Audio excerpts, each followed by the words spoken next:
Hey guys, welcome back to my channel if you've been here before. If you haven't, welcome to my channel. Here at In Your Hands Tarot, I like to do unboxings, flip throughs, review type videos, general readings for the collective, and more. So today's video is going to be somewhat of a follow-up video from my previous one that I posted a few days ago, which was a tour of my tarot and oracle collection. So since I gave you guys a tour of my collection, I thought that maybe it would be a good idea to do somewhat of a ranking type video where I showed you guys sort of my least favorite, if you want to call it that, decks in my collection to my most favorite. I did say that I wanted to touch on this a bit more with you guys, so yeah, that is what I will be doing today. And if you haven't seen the tour video, I will link it somewhere in this video if you want to go and check that out. So yeah, let's just jump right into it then. So I'm pretty sure I talked about this a little bit in the tour video, but I mentioned that the Aquarian tarot deck was the first deck that I ever used, or at least kind of dissected, if you want to call it that, to see how tarot cards work. But I never really had a connection to this deck. It wasn't mine, it was my dad's, and I don't know, I used it, not even really used it, I kind of just looked at the cards in the guidebook just to get a sense of what it was like, but I was never really drawn to this deck. It does not resonate with me whatsoever. I'm not a fan of the imagery in this deck. I don't know, I kind of just feel a bit creeped out when I look at these pictures. I don't know, I'm not a fan. I'm not a fan of them. I never ever go to this deck. I just have it because it was the first deck that I ever really experienced tarot through, sort of, not even really, just it's the first tarot deck that I ever checked out. That's basically the connection that I have with this deck. Other than that, I don't use it at all. So easily I will say that this is my least favorite deck in my collection. And then up next we have the original Rider-Waite, and before you say anything, let me explain, please. So I'm a beginner, like I've mentioned a million times in probably every single video. I've mentioned that I am a beginner with tarot. And it's funny because back when I first started a few months ago, a lot of people would suggest that this is the go-to deck for beginners, and I wasn't feeling it. And similar with the Aquarian, I didn't mention it, but the guidebook for the Aquarian deck was, I couldn't really follow along with it. I don't know what it was, it wasn't really clicking with me, and I kind of feel the same way about the Rider-Waite. And because I'm a beginner, I do still tend to rely pretty heavily on the guidebook for now. But if we're talking about the cards themselves, I'm not a huge fan of the imagery. Really, the only thing that I'm not a fan of with the imagery is the colors. I feel like the images do represent the meanings of the cards pretty well, and like even when I'm using other decks and I get like a card in another deck, I'll still mentally think back to what does that card look like on the, or in the Rider-Waite deck. So it's definitely not that, like the images, it's just more how they're designed. I'm not a huge fan of the colors, and I don't know, it is an older deck, so I get that it's going to look like an older deck. I don't know, again, it just doesn't click with me. I'm not a huge fan of the backings of this deck. It kind of makes me feel like a picnic blanket, or like I'm looking at a picnic blanket. So yeah, I know that the Rider-Waite resonates with a lot of people, just this deck particularly doesn't resonate with me. I don't want to say that I'm ranking these really from least favorite to favorite, because I do like all the decks in my collection. I mean, I have them all for different reasons, so I guess I'm kind of just ranking them from like least used to most used, or least clicked with me to most clicked with me. So up next we have the lovely Magical Nordic Tarot.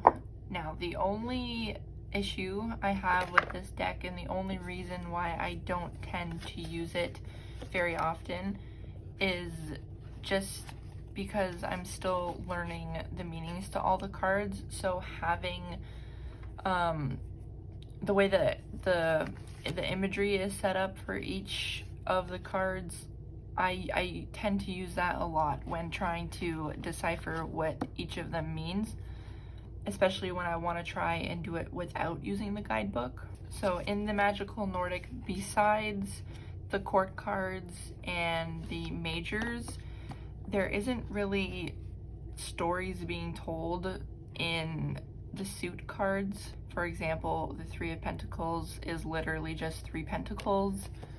Nine of Cups, it's just 9 cups on the card. I do like at the bottom how it does kind of give you a little hint as to what the card meaning is, but like I said, I really rely on the imagery right now to help me figure it out. So when I see a card like this, sure, I might see the word at the bottom and I can get somewhat of an idea, but it's really, I need a bit more to go off of, at least for right now. But the cards that do have pictures on them, they're beautiful cards. Like, I really do think that this is a beautiful deck. The imagery, it gives off a very soothing and calming vibe when I am using these cards. It's just, for a beginner, it's not the best deck for me to be using right now, but I could totally see myself using it in the future. Also, the backings of the cards are amazing. The colors are insane. They're super cute cards. Just, yeah, for right now, not for me. It does come with a very descriptive guidebook though, which is extremely helpful, but I do, before reaching for the guidebook, I do like to at least try to, you know, figure it out on my own, use my intuition to figure out what the cards are trying to tell me. So because of that reason, for right now, this isn't my first choice for my go-to deck to use. And then next up we have the Modern Witch Tarot deck. Now, I was super duper excited to get this deck because I've seen a lot of people online using it, and I thought it was really cool how it incorporated like our everyday materials and stuff that we use, like cell phones and laptops and things like that. I just thought that it would be a good deck that I could relate with. Even the guidebook is very modern. Whenever I come across like swear words in this book, it kind of makes me chuckle just because I can definitely relate with that. So I just thought that was funny. As for the cards themselves, I'm not a huge fan on how they feel. They're glossy cards, so to me they kind of feel plasticky in a way. I do like the image on the back of the cards. I think it's really cool, just the feelings of the cards. It's very, I don't know, they're very thick for my liking. I don't mind the imagery at all. I think it's it's good imagery. It's a very diverse, it's definitely modern, so I definitely like those aspects of the deck. It's just, yeah, it's mainly just the feel of the cards, but I definitely feel like we're starting to come into the decks now that I do tend to use the most, because I do use this one quite often. Is it my first choice? No. But is it my last? No. So up next we have the lovely, lovely Crow Tarot. Now this one will always hold a special place in my heart. I feel at one point back when I only had a few decks, the Crow Tarot was my absolute go-to deck. I just clicked with it instantly, which I thought was kind of odd because it does sort of have a darker feel to it in my opinion, but for some reason, even when I found it online before purchasing it, I was just drawn to it instantly. I love the feel of the cards. I mean, the backings, it's a pretty simple, basic backing, so it's not the most beautiful image I've seen on the back of a card, but I don't hate it. I love the feel of the cards. I love how thick they are. They're not too thick and they're not too thin. I definitely don't feel like I'm going to rip it in half when I'm shuffling. And I really, really liked the imagery. I think that the colors stand out a lot and it's really quite beautiful. I love how they incorporate different animals within the deck.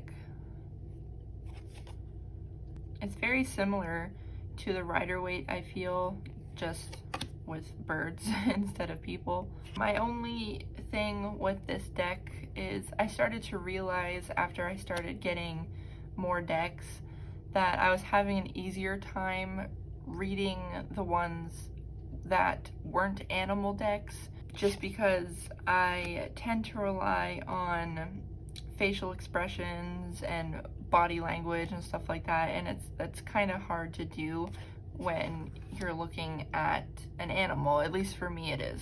So I found myself reaching for the guidebook quite a lot when I was using this deck, and as I started to work with the tarot more and more, I wanted to try and not use the guidebook as much and just try to rely on the imagery that I was seeing, and I was starting to find it a bit difficult with this deck compared to some of the newer decks that I got.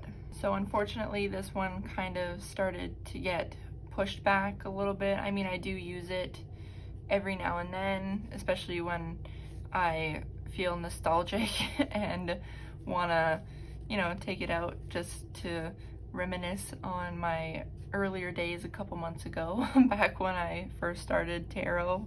But yeah, other than that, I don't use it a whole heck of a lot anymore, but I will always love this deck and it's gonna stay with me forever. And then we have the Cat Tarot. So this one is kind of similar with the Crow Tarot. It's another animal deck. Again, it's a bit harder for me to read. Tend to look at the guidebook, which in my opinion with this deck, the guidebook does not give a lot, like, whatsoever. So I would kind of say that this one is probably the same ranking as the Crow Tarot, or I would even put the Crow Tarot before this one, really, just because I feel like that one has a way better guidebook than the Cat Tarot. But I am really in love with these cards, like something about the backing and it just being this really cute shade of purple and the cute little images that are on it. Again, the cardstock is a good fit for me, I feel, and I just think the imagery is really cute. I have a cat of my own, and like I mentioned, he's like my son. He's my child, so and he's a Siamese. So when I was first looking through this deck and I came across the Siamese, I got really happy and I was glad that they were in this deck. Like this little cutie here, it reminds me of my my Siamese, so I think that's another reason why I enjoy this deck. I got this one not too long ago, but I do find myself using it quite often. I don't know if it's just because I want to try and connect with it more, seeing that it is newer, but I find it's quite fun to use. Just the guidebook is not, I feel like it doesn't give a good amount of information for a newbie, but other than that, it is a cute, fun deck to use. Okay, so we have reached the top 3 decks. So number 3 is the beautiful Everyday Witch Tarot, and I feel like a lot of us are very familiar with this deck.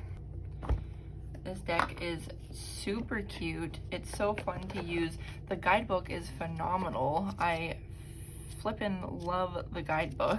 A whole lot of information on each of the cards. It even has room for you to write notes. It's in color. It's a good hefty book. I love this book. And if we take a look at the cards, the backing's super cute again, with the cat and the broom and the little hat. I love it. This twinkly stars, super cute. Even the blue, I really like the shade of blue that they use. And then the cards themselves, the imagery is super fun. They're very detailed, I feel. This is a very easy deck for me to read without using the guidebook, even though I love using this guidebook because it's so good. Yeah, I think they did a very good job with helping to explain the meanings through the imagery. The colors, the vibrant colors, it just draws your eye and your attention to the cards. So many different colors, so vibrant. Yeah, love the Everyday Witch. And this was just one of those decks that clicked with me pretty quickly. So that's always a good feeling when you and a deck just click instantly. Then you know you've probably made the right purchase.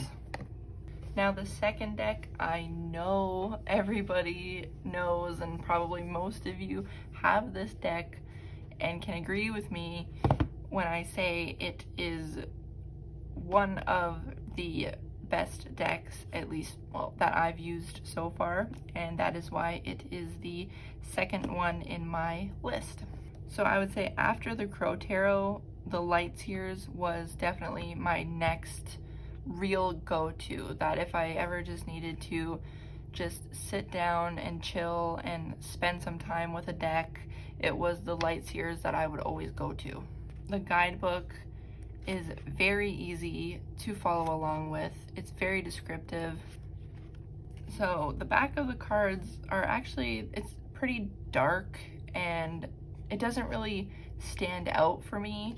Like, again, this isn't the most beautiful backing in my opinion that I've seen, but when you flip the cards over and you look at the imagery on the cards, it is mind-blowing. The colors that are used, they're so vibrant. The detail, like, these look like real people, like, not just drawings. Like, they look like real people on these cards. And they do such a great job of telling a story. So when I want to sit down with the tarot and really try to use my intuition and the images without using the guidebook, I feel like the Lightseers Tarot is definitely one of my top go-tos for that. Because you can almost tell instantly when you look at it what's happening, what's going on, what the mood is, how it makes you feel. And so in my opinion, it's definitely easy to read, and it's definitely a really good deck for a beginner. And then last but not least, my number one go-to deck at the moment is the lovely Radiant Wise Spirit Tarot. Now this deck I just clicked with instantly. So jumping back to the original Rider-Waite deck, like I said, it wasn't resonating with me at all, but I really wanted to click with it. I knew that something was there because, like I said, I liked how the images were done. I liked how they were easy for me to understand what was going on. I just didn't like the look of the cards. Like, the colors just really weren't doing it for me. It wasn't drawing in my attention, and I don't know, I just, in that aspect, it wasn't right for me. But I knew that I wanted to work with the deck, but I didn't want to force anything. And then I stumbled upon this lovely beauty here, and I knew that this was gonna be the one. It's not the Rider-Waite that I don't connect with, it was just that edition that I didn't connect with. Because these cards, I resonated with them instantly. The second I seen these cards, I was like, this is it. This is the deck that I have been waiting for and looking for. I love the fact that they're borderless. I love borderless decks. Now, they're the same images that are in the other one, but they're almost enhanced. Like, the colors pop out way more. I think that was really just it for me, was I did not like the colors in that deck. It was not appealing to me at all, because this is the same imagery, just, to me, way better color. It's a lot easier on the eyes, in my opinion. And I think the fact that the cards are borderless is also a big pro for me. I don't hate the image for the backing. Again, it's not my favorite, but it could be worse. And this guidebook, compared to the other Rider-Waite deck that I have, this one is a lot easier for me to understand. It's a lot easier for me to follow along with. I read from this one and it just instantly clicks and I know what they're talking about. Whereas the other one, I would have to kind of read things over again and try to decipher what they were meaning. And I feel like this guidebook gives a good amount of information per card. So I would definitely recommend this deck for a beginner. Not only is it a beautiful deck, but the guidebook is also really good. So there you guys have it. That was all of my tarot decks that I currently own. So yeah, if you want to call it least favorite to favorite, or least resonated with to the most resonated with, whatever you want to call it, that is how I feel I would rank my tarot cards. So I hope this video was also helpful too, maybe for anyone who is also a beginner who is looking for a good deck to start off with. But yeah, I hope you enjoyed this video. Please give it a thumbs up if you did. I would greatly appreciate it. And if you wanted to stick around to see more of my content to come, then please also feel free to subscribe. And yeah, I will see you guys in the next one.